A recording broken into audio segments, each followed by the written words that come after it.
문재인 대통령의 국정수행 지지도가 60%대를 유지하고 있습니다. 그런가 하면 통합당의 지지도는 처음으로 20%대가 무너졌다는 조사 결과도 나왔습니다. 네, 지난 한 주 여론조사 결과를 토대로 향후 전국 방향을 분석해 보겠습니다. 이택수 리얼미터 대표, 최영일 시사평론가 나오셨습니다. 두 분 어서 오십시오. 네, 안녕하세요. 안녕하세요. 지난주에 휴일이 좀 끼어 있어서 리얼미터와 갤럽 두 여론조사 수치를 보고 좀 말씀을 나눠보겠습니다. 지난 한 주 여론조사 결과 보면 대통령 지지도 여전히 고공행진 중인 것 같습니다. 네, 그렇습니다. 네. 컨벤션 효과라고 하죠. 네. 이제 선거를 민주당이 압승하면서 지지율이 60%대로 뛰어 올랐었는데요. 네. 이제 리얼미터하고 갤럽 조사가 60%를 모두 기록하긴 했습니다만 약간의 온도차는 있었습니다. 리얼미터 조사는 이제 월, 화, 수 조사했고요. 갤럽 조사는 네. 화, 수 조사를 했는데 네. 리얼미터 조사가 처음 시작된 월요일 날은 오거돈 전 시장의 사퇴 파문이 여진이 계속 이어졌었을 때였거든요. 네. 그래서 일간으로 보면은 월, 화요일 날 좀 주춤해서 50% 후반까지 떨어졌다가 이제 수요일 날 다시 반등했었는데 주 중후반에는 국내 확진자가 이제 해외 유입을 제외하고 0명 뭐 이런 소식들이 나오면서 또 긍정적인 평가들이 이어졌습니다. 예. 그래서 갤럽 조사는 계속 상승세가 이어졌고 리얼미터 조사는 조금 조정 국면에 있었던 한 주간이 아니었나 싶습니다. 예, 네. 그럼에도 불구하고 60%대 굉장히 높은 네, 수치를 네. 기록하고 있습니다. 어떻게 좀 분석을 할 수 있을까요? 그러니까 역대 대통령 2000년 전후해서 이후에 가장 높다라고 평가할 수 있겠습니다. 네. 그럼 이제 이유는 무엇이냐면 사실은 이것은 외인 변수에 의한 효과가 커요. 첫 번째는 코로나19인데 네. 지금 전 세계가 겪고 있는 팬데믹 상황인데 우리나라가 유독 잘 극복해 나가고 있습니다. 네. 종식된 게 아니고요. 방역 당국이나 정부도 끝까지 조심해야 한다. 문재인 대통령은 직접 포스트 코로나 시대가 왔고 코로나19 이전으로 돌아갈 수 없을 것이다. 그럼에도 불구하고 이 악재, 어찌 보면 악재를 호재로 전환시켜낸 것이 굉장히 국민들에게 좀 좋은 분위기를 이끌어낸 것 같습니다. 두 번째로는 지금 이제 이 대통령은 방역 중대본의 본부장은 국무총리고 본인은 경제중대본의 본부장이다. 이렇게 자임하고 있거든요. 네. 근데 이제 이번 주부터 긴급재난지원금이 드디어 풀리기 시작하지 않습니까?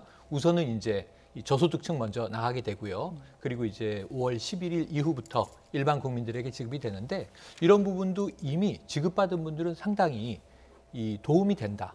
그리고 또 이 시장에서 조금씩 어쨌든 마중물이 돌아가는 흐름이 나오면서 경제에 있어서도 우리 정부가 국회에서는 좀 진통을 겪고 통과가 됐습니다만 대통령이 주도하는 이제 경제적인 지원책 이런 것들에 대한 기대감이 조금 살아나는 것 아닌가. 그래서 이러한 두 가지 국난을 극복해 나가는 이 스스로의 저력을 느끼는 국민들 거기에 대한 리더십에 대한 신뢰 또 하나는 경제적 어려움을 극복하고자 하는 기대감 이 두 가지가 지금 조금 이 플러스 효과를 내고 있다고 분석 가능하겠습니다.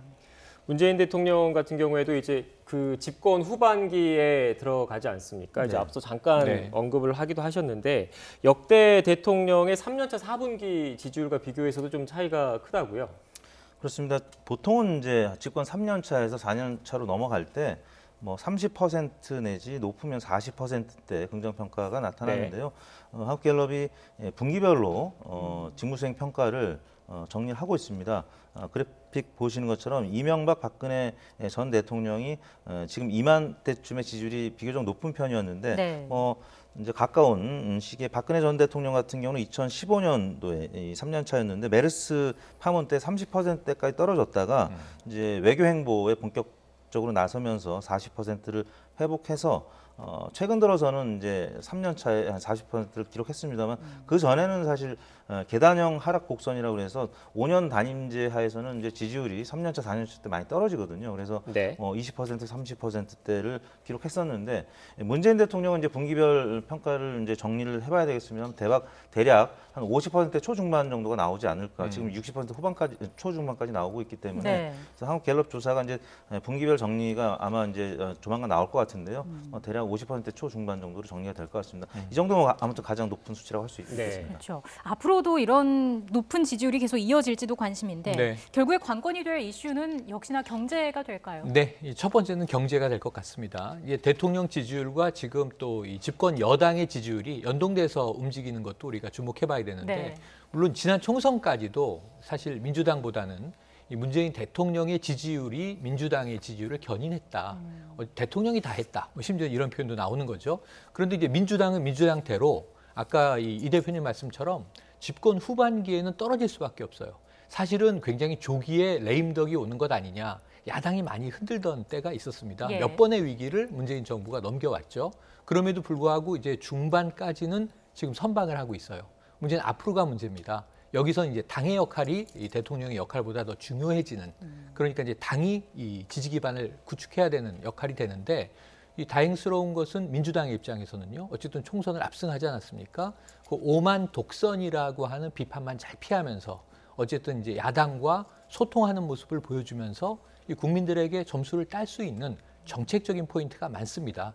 여기서 이제 정쟁에 휩싸이면 안 되고요. 네. 야당을 잘 이제 함께 이끌어 나가면서 어쨌든 국민들에게 직접 혜택이 돌아갈 수 있는 정책들을 펴야 되는데, 혹여라도 이제 정치적인 이 정략적 싸움에 발목이 잡히게 되면은 이 역대 정부도 그랬고 또 이번 민주당도 앞서서 그런 이 모습을 보인 바가 있고 악재가 터질 수 있거든요. 그래서 이제 제일 중요한 것은 이 대통령과 여당의 좀 파트너십을 가지고 이 쌍끌이를 해야 된다는 과제가 남아요. 이런 측면에서는 경제 잡고 민생에 조금 체감도가 높아질 수 있는 정책 중심으로 실천을 해나가고 공약 이행률을 관리한다면 상당히 좀 계획적으로 이끌어 나간 정부로 마무리할 수 있겠는데, 사실은 이제 이게 혼자 잘 되는 건 아니죠. 네. 야당의 반격, 또 이제 21대 국회 들어가서 야당이 이제 구사하고 나오는 이제 정부에 대한 비판 전략을 어떻게 잘 흡수해내는가, 이것도 관건입니다. 지금 뭐 경제 이슈 외에 남북 관계도 어떻게 보면 대통령 지지율, 정부 지지율에 영향을 좀 그동안 미쳐왔었지 않습니까? 어떻게 네. 보십니까?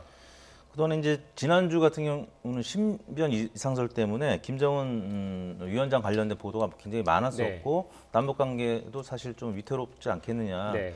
뭐 이런 소식들은 문재인 대통령 지지도나 아니면 민주당 지지율에 긍정적인 영향보다는 부정적으로 영향을 미칠 가능성이 높았는데 지난주 말에 이제 건재한 것으로 이제 나타났죠. 그래서 남북 협력에 대한 부분을 문재인 대통령이 지난주 이제 수보 회의에서도 얘기를 했었고 예. 그 부분과 관련해서는 이제 뭐 한미 간에는 이제 방위 분담금 때문에 다소 지금 협조가 잘 안 되는 상황인데 독자적인 남북 협력 이제 인도주의적이거나 아니면은 또 평화 정착을 위한 뭐 접근들의 이야기들이 나오고 있는데 그 부분에 대해서는 이제 국민들도 관심이 많고요.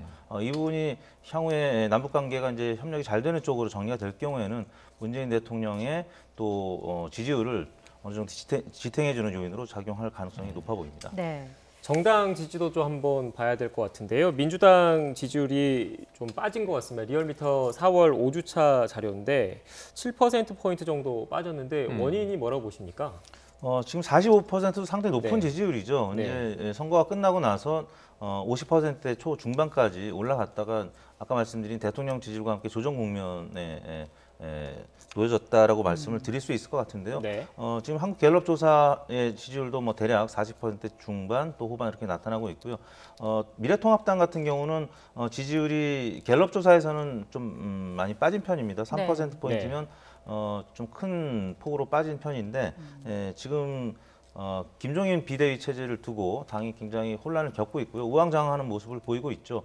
그리고 이제 홍준표 전 대표와 또 현 당내 인사들 간의 설전 이런 부분들이 좀 좋지 않은 영향을 미쳤을 것 같고요. 또 사전투표 조작론 이런 부분들도 중도층을 좀 떨어져 나가게 하는 부분이 아닌가 싶고 민주당 같은 경우는 이제 양정숙 비례 당선자 논란 때문에 이 부분 역시 이제 당이 물론 이제 빠른 결정을 이제 하는 듯 보입니다만 이 당사자가 아직은 사퇴 입장을 지금 밝히지 않고 거부를 하고 있기 때문에 예. 또 이제 관련된 소식들이 뭐 부동산 관련된 부분이라서 기존에 이제 집토끼는 물론이고 스윙보트들이 약간 흔들렸던 한 주간이 아니었나 싶습니다. 네, 평론가님께서 보시기에는 어떻습니까? 지금 갤럽 조사에서는 통합당 지지율이 19%, 네. 처음으로 10%대로 맞습니다. 집계가 됐거든요. 이건 어떤 배경이 예, 있을까요? 그러니까 사실 참패를 했잖아요. 그럼 지금부터는 참패 이전에 총선 전략도 저는 열세에 있기 때문에 이 보수 정당인 통합당 또는 비례정당, 한국당 포함해서 좀 우리가 다 언더독 전략을 쓸 것이다. 네. 동정 여론에 호소할 것이다. 그런데 사실은 과반 넘을 것이라는 얘기를 민주당도 했고 통합당도 했어요. 네. 양쪽 다 굉장히 이제 기싸움을 세게 드라이브를 걸었는데요. 사실은 뚜껑을 열어보니까 통합당은 이제 참패하지 않았습니까? 그러니까 이런 좀 이제 강하게 보이려는 전략이 계속 악수를 두고 있는 과정이에요. 지금 내부적으로는 분열돼 있고 상당히 지금 이제 후폭풍이, 이제 참패 후폭풍이 계속 가고 있는데 책임진다는 사람이 아직 아무도 없어요. 국민에게 뭐 대국민 사과, 석고대죄 흔히 나오는 얘기를 아무도 안 하고 있고 숨을 다 죽이고 있습니다.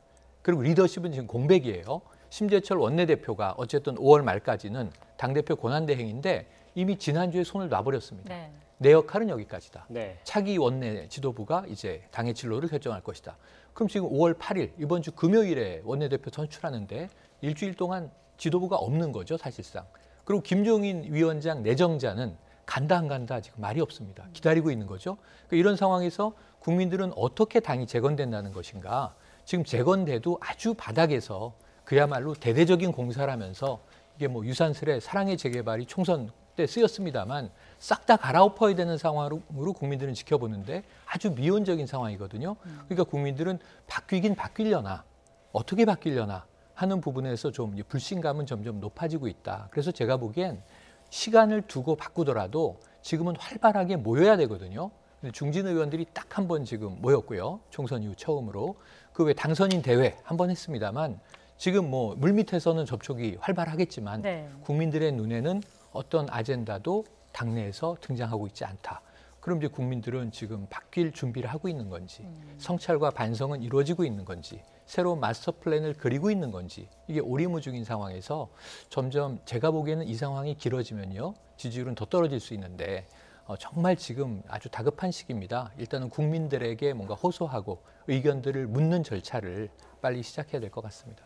앞서 이제 이택수 대표도 잠깐 언급을 하긴 했는데 민주당 지지율도 좀 여쭤보면 네. 그 오거돈 전 시장과 양정숙 당선인 관련된 사안이 이제 그 지지율에도 영향을 미칠 거라고 보십니까? 영향을 미쳤다고 봅니다. 이미 미쳤고요. 오거돈 전 시장의 경우는 제명됐고요. 네. 그리고 이제 형사처벌 받아야 됩니다. 이건 범죄이지 않습니까? 그 다음은 이제 형사적 절차에 넘어가게 될 텐데 이미 수사도 들어가고 문제는 양정숙 당선인 문제는요. 이게 지금 문제입니다. 민주당은 이걸 빨리 결자 해제해야 되거든요. 지금은 더불어시민당 소속이지만 5월 중순에 합당하기로 결정이 됐어요. 지금 용해인 당선자하고 조정훈 당선자만 원내 이 소수 정당의 대표이기 때문에 제명해서 자신의 당으로 아마 1석씩을 갖게 될 텐데 그럼 15석으로 줄어들죠. 시민당이. 그럼 여기서 지금 시민 대표들과 민주당이 이제 후보로 낸 사람들이란 말입니다. 네. 그럼 당으로 복당하게 되는데 전 복당 전에 양정숙 당선인 문제는 해결돼야 한다. 어쩌면 이 문제가 형사적으로 지금 고발이 이미 됐습니다만 이 당선인 자격 내지는 의원으로 취임하더라도 여기서 이제 의원직 상실이 되면 이 정말 피 같은 의석을 하나 잃게 되는 일입니다. 어이없이. 이건 민주당의 공천 검증의 이 부실 문제죠. 그래서 여기서는 빨리 이 본인을 사퇴시키고 한 명의 비례대표를 지켜내야 되는 상황이거든요. 네. 근데 지금 며칠째 조용합니다. 그냥 이 문제 묻고 넘어가다가 민주당으로 합당이 되고 그냥 이제 5월 말에 21대 국회의원으로 등원하게 되고 이러면 제가 보기에는 한석 때문에 180석의 정당이 상당히 좀 흔들릴 수 있는 이 위기가 올 수 있다. 그래서 민주당은 이 문제를 좌시해서는 안 되는데 아직까지는 조금 미온적인 상황이라 좀 걱정이 됩니다. 네, 지금 이런 일련의 상황이 지지율에 어떤 영향을 미치게 될지 계속해서 지켜봐야겠습니다.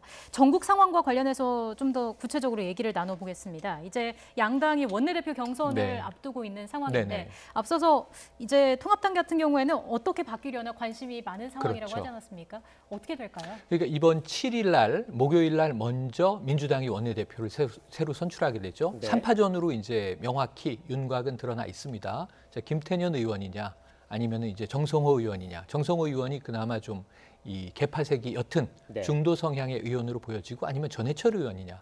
강성 친문이냐 당권파 친문이냐 아니면은 조금 이제 아우를 수 있는 개파색이 옅은 그런 새로운 원내대표냐. 친문 중에 한 명이 될 가능성이 높다고 봅니다. 양강 구도로 보고요. 여기서 누군가 선출이 되면 그 다음 날 네. 8일 날 금요일 날 바로 이어서 통합당 원내대표 선출인데요. 네. 여기는 아직도 좀 오리무중입니다. 오늘 주호영 의원이 이제 출마 선언을 할 것 같고 지금 여기다가 이제 이명수 의원, 김태흠 의원이 이제 이미 출마했고요. 예. 지금 이제 3파전이 될지 5파전이 될지 그 이상이 될지 모르는데 누가 돼도 새롭진 않다. 문제는 전날 민주당의 원내대표가 선출되는 것을 보고 그 파장이 다음 날 통합당 원내대표 선출에 영향을 끼칠 것 같거든요.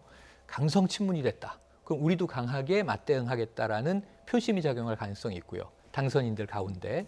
또는 반대로 뭐 정성호 의원 같은 분이 됐다. 그럼 소통할 수 있는 원내사령탑을 우리도 세우자. 그래서 좀 이 변수들이 있어요. 네. 서로 상호작용할 수 있는. 네. 그래서 이거는 7일과 8일을 동시에 지켜볼 수밖에 없다 이런 상황이고 더 중요한 건 누가 원내대표가 되든 통합당은 김종인 위원장 내정자 문제를 어떻게 처리할 것인가가 이 주 후반에는 반드시 결정돼야 될 것 같습니다.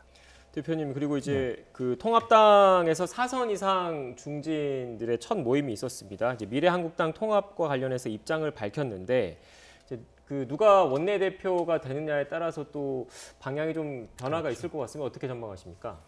그렇습니다. 지금 당 바깥에서 사실 원유철 대표가 있는 미래한국당, 원유철 대표의 중량감이 조금 더 있어 보일 정도로 미래통합당이 내부적으로 지금 혼란을 겪고 있는데 네. 일단 뭐 당대당 통합, 미래통합당과 한국당의 통합 가능성이 조금 더 높아 보입니다. 지금 통합당이 워낙 흔들고 있는 상황이기 때문에 말씀하신 대로 김종인 이제 위원장을 인정하느냐 마느냐 이제 여부가 놓여져 있는데 뭐 정진석 혹은 주호영 의원 같은 경우는 김종인 선취임 후 이제 보완 뭐 이런 의견을 내고 있고요.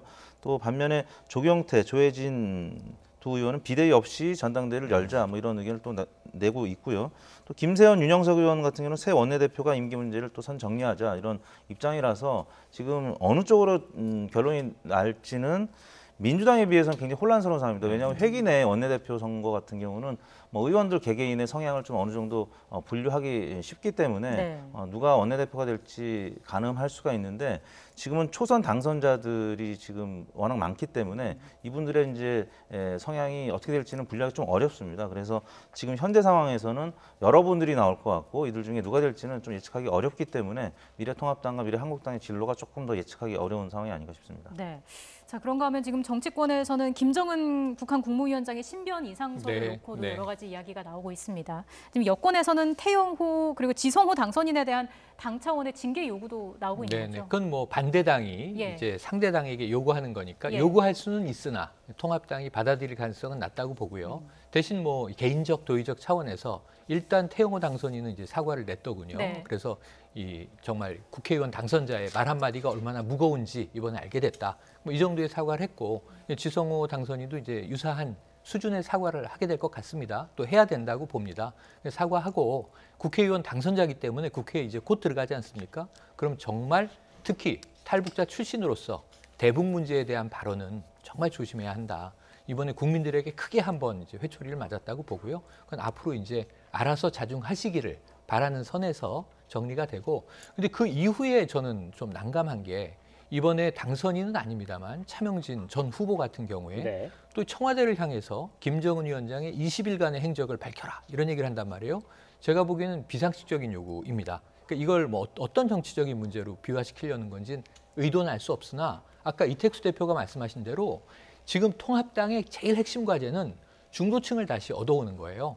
지금 이제 미래한국당의 지지율로도 드러났듯이 그냥 전통적인 보수 지지층은 30% 내외가 있습니다. 네. 이거 가지고 문제는 집권을 못 한다는 거죠. 야당은 오래 할 수 있겠어요. 이 영남 중심으로. 그런데 정말 이 비판을 영남 자민련이 될 것인가? 그렇지 않으면은 비영남권, 특히 수도권의 이 유권자들의 마음을 얻어와야 되거든요. 20%에 떠나갔던 집토끼들도 찾아오고 이 스윙보터인 중도층의 이제 마음도 얻어오고 하려면 민주당보다 훨씬 잘해야 된다는 상황입니다. 그러니까 민주당보다 대안을 더 많이 내야죠. 민주당보다 더 합리적이고 더 반듯하고 더 멋진 대안들을 내줘야 되는데 지금 대안을 만들기 위한 싱크탱크, 이 브레인들이 막 가동되고 있어도 모자랄 야당이 아까 말씀드린 대로 지금 리더십도 부재하고 진로를 모르고 있단 말이죠. 국민들은 점점 답답한데 엉뚱한 얘기를 한단 말이죠. 뭐 북한 위원장의 행적을 청와대가 밝히라든가. 그러면 막말 때문에 패했다는 것은 그게 어느 정도 영향을 미쳤는지는 정량적으로 우리가 분석할 수 없지만 그게 큰 주요 요인이 됐다는 것은 우리가 이야기했는데 공천 파장, 막말 논란 그런데 그 부분이 총선 후에도 나오고 있다. 그럼 국민들이 보기엔 아직 수습이 안 됐구나, 안 되고 있구나. 그럼 이런 부분들을 어떻게 할 건지를 그 총선 때는요. 김종인 당시엔 총괄선대위원장이 대리 사과라도 했어요. 내가 이러려고 여기 왔나 이런 이야기까지 하면서 근데 지금은 사과하는 리더도 없다. 네. 그러니까 이거부터 빨리 수습해야 될 것 같습니다. 네, 알겠습니다. 지금까지 이택수 리얼미터 대표, 최영일 시사평론가와 함께 전국 관련된 이야기 나눠봤습니다. 오늘 말씀 고맙습니다. 고맙습니다. 고맙습니다. 감사합니다.